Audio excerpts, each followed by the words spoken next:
Vamos lá. Questões 7 a 12. Escreva em seu caderno o termo abaixo que substitui corretamente a tarja entre parênteses das frases 7 a 12. Doença de Chagas, disenteria amebiana e malária. O agente causador da tcharanana é o protozoário flagelado Trypanosoma cruzi. Pessoal, agente causador. Agente causador também é chamado de agente etiológico. É o micro-organismo que causa a doença. Certo? No caso da doença de Chagas, é um protozoário, o Trypanosoma cruzi. Ele é flagelado, porque os protozoários eles são agrupados segundo a sua organela de locomoção, né? Então temos os flagelados, os ciliados, os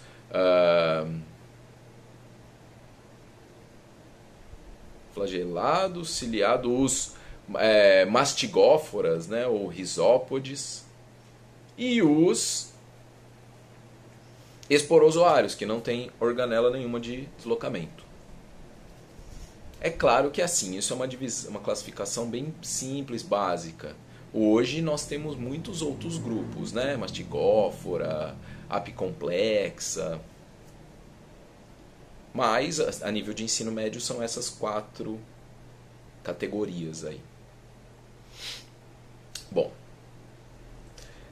então o agente etiológico da doença de Chagas é o Trypanosoma cruzi. E quem transmite? Quem transmite esse Trypanosoma cruzi para a pessoa? O transmissor é o que a gente chama de vetor. Então tem o agente etiológico, ou seja, o micro-organismo causador, o vetor, ou seja, um agente que vai transmitir isso aí. Quem é? O barbeiro, que é uma espécie de um inseto hematófago. É um triatomídeo. É um tipo de um percevejo. Lembra uma baratona. Depois eu posto a imagem para vocês. Tá? Então, esse triatomídeo, ele carrega lá no seu intestino a forma infectante do Trypanosoma cruzi. Então ele vai, te pica à noite, se alimenta do seu sangue, defeca e deixa lá essa forma contaminante. Você coça e insere, sem querer, essa forma contaminante ou na ferida ou na mucosa ocular. E aí o Trypanosoma cai na sua corrente sanguínea e vai aí então causar a sua infecção, sua contaminação e se inserir nos seus tecidos, né? E aí pode atacar diversos órgãos, entre eles o coração, o intestino, e aí causa vai fibrosando esses tecidos, porque as células vão morrendo e vai ficando um tecido cicatricial. E por exemplo, no coração, o tecido cicatricial perde a propriedade de contração. Então você vai ficando com insuficiência cardíaca, o que leva a uma megalia, um crescimento do coração. E aí é uma condição... Tem gente que vive...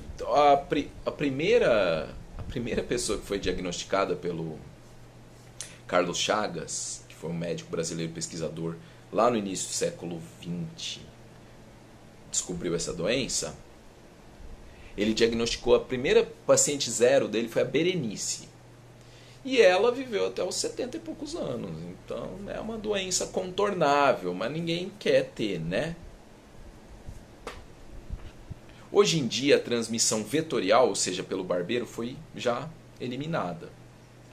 Só que ocorreu uns casos de transmissão via oral. Porque o pessoal foi comer açaí, não limpou direito, veio junto com a palha, barbeiro cheio de Trypanosoma, triturou junto, nhame.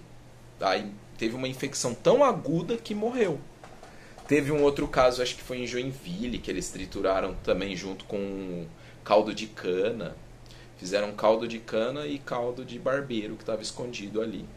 E aí as formas infectantes, né, foram ingeridas, a mucosa intestinal é bem permeável também. Os Trypanossomas entraram, causaram infecção aguda nessas pessoas e levaram elas à morte.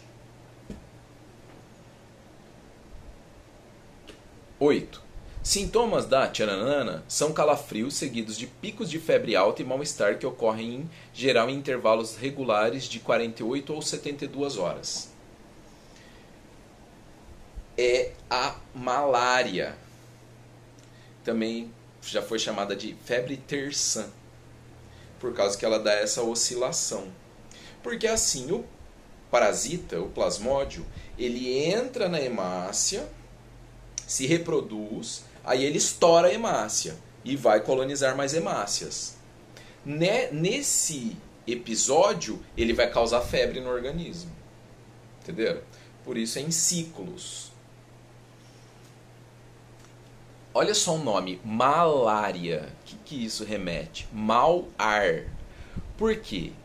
Antes da descoberta do que essas doenças, que são as doenças tropicais, né? Mal de Chagas, malária, leishmaniose, que são causadas aí pelos protozoários, as doenças tropicais.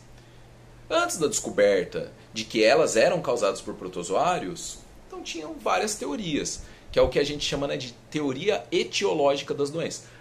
Então existe um agente causador das doenças, mas isso não é uma coisa que sempre foi sabida.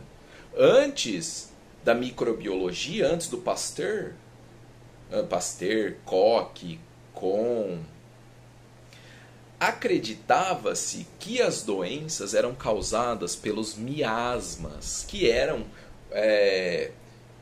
vapores que saíam dos esgotos, o mau cheiro, a má ventilação. Não que isso não tenha relação, claro, mas não é a causa. E aí isso desenvolvia no organismo uma condição doente. Hoje, então, Pasteur, Koch, Kohn, Lister, outros pesquisadores que criaram microbiologia, criaram a teoria etiológica da doença. O que eles descobriram? As bactérias como causadoras das doenças. E posteriormente, 50 anos depois, alguns outros pesquisadores, os médicos ingleses que iam para a África, né, porque a África nessa época era colônia, 1890 mais ou menos. A África era colônia inglesa, de outros países, né, europeus. Então os médicos que estavam lá se depararam com novas doenças, como doença do sono, que é causada por um tripanossoma, a malária e o alcazar, que é um tipo de leishmaniose visceral muito agressiva. E aí o que eles perceberam? Que essas doenças eram, né, fizeram lá pesquisa microbiológica, observaram no microscópio, viram que elas eram causadas por protozoários, não por bactérias. E que sempre essas doenças tinham um vetor. Ou seja, um inseto, algum bicho, algum organismo que carregava essas doenças para o hospedeiro final, que era o humano, no caso, ou outro mamífero, um macaquinho, um boi. Né? Então, no caso da doença do sono, quem carrega o tripanossoma é a mosca tsetse. No caso da malária, quem carrega o plasmódio é um mosquito do gênero Anopheles.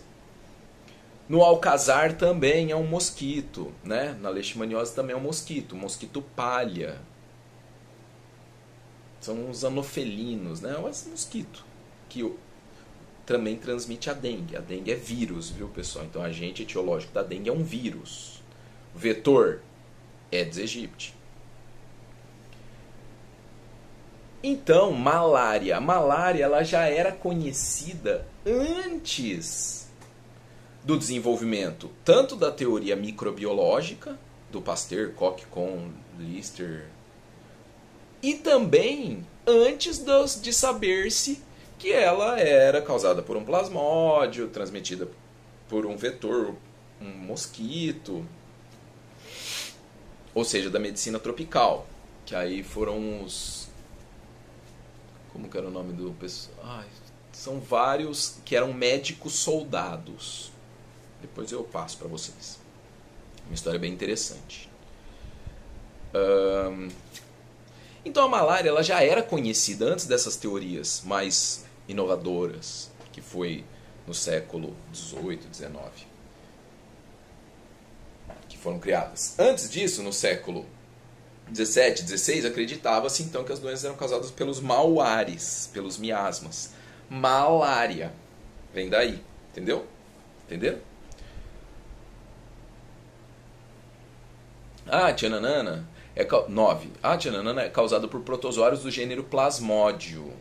Malária. Principalmente o Plasmódio vivax, mas tem outros plasmódios. 10. O barbeiro, que é o nome do inseto hematófago triatomídeo, que transmite o mal de Chagas, é um inseto transmissor da doença de Chagas, letra A. Lembrando que no Brasil a transmissão vetorial, ou seja, a transmissão pelo barbeiro, hoje é quase isenta. O que ocorreram foram casos de ingestão, de transmissão via oral, de contaminação de alimentos. 11.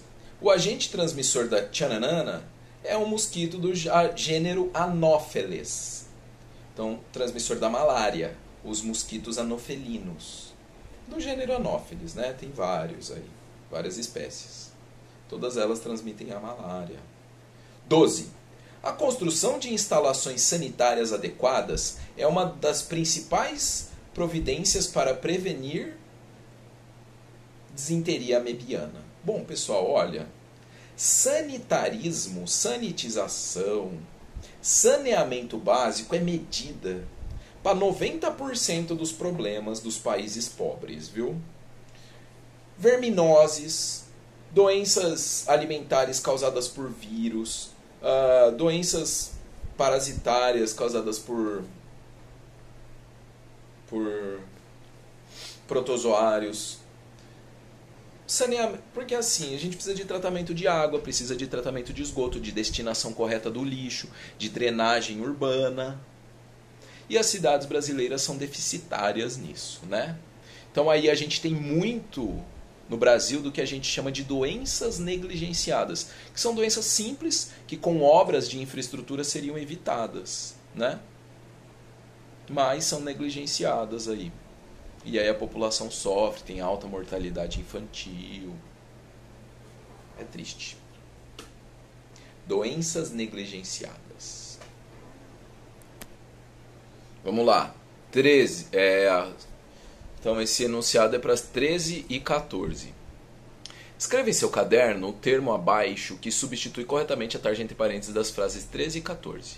A. Ascomicetos. B. Basidiomicetos. C.